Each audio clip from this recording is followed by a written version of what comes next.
جی ہمارا اسٹرکچر تو بونس کا ہے نا، تو اس کو روزانہ خوراک سے کچھ چیزیں چاہیے ہوتی ہیں. جی for example calcium, magnesium, phosphorus, silicon, copper and fluoride.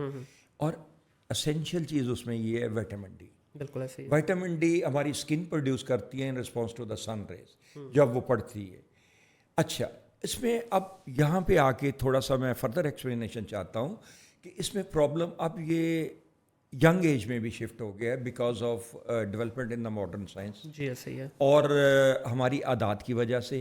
میرے زمانے میں تو بچپن میں سوائے فیلڈ گیموں کے کچھ نہیں ایسے ہی ہوتا ہے تھا. جس طرح ہم آف اسکرین اور بات بھی کر فٹ رہے بال، تھے. ہاکی، والی بال، باسکٹ بال اور اس طرح کی چیزیں ہوتی تھیں. بالکل. لیکن آج کل تو بچے ایک گاڑی سے نکلتے ہیں، اسکول میں چلے جاتے ہیں، پھر آ کے پھر گھر میں بیٹھ جاتے ہیں ٹیڑھا، کبھی لیپ ٹاپ پہ، کبھی موبائل پہ.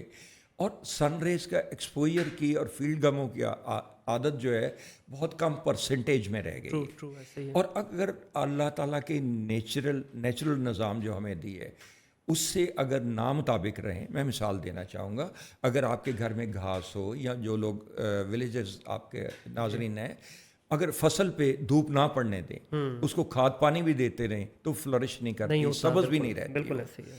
سملرلی ہماری جو اسینشیل چیزیں بون کی ہے، calcium for example major part ہے، وہ آپ کی باڈی میں ایبزارب ہی نہیں ہو سکتی جب تک enter unless it reacts with vitamin D بالکل جو ہماری اسکن پروڈیوس کرتی ہے انسان in response to sun rays.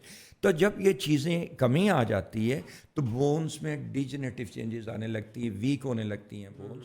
جب بونس ویک ہوں گی، نرو کھچاؤ پیدا کریں گی، تو اس سے پھر ڈسکیں بلج ہو جاتی ہیں بٹوین ایوری ٹو ورٹیبراز جو ہیں.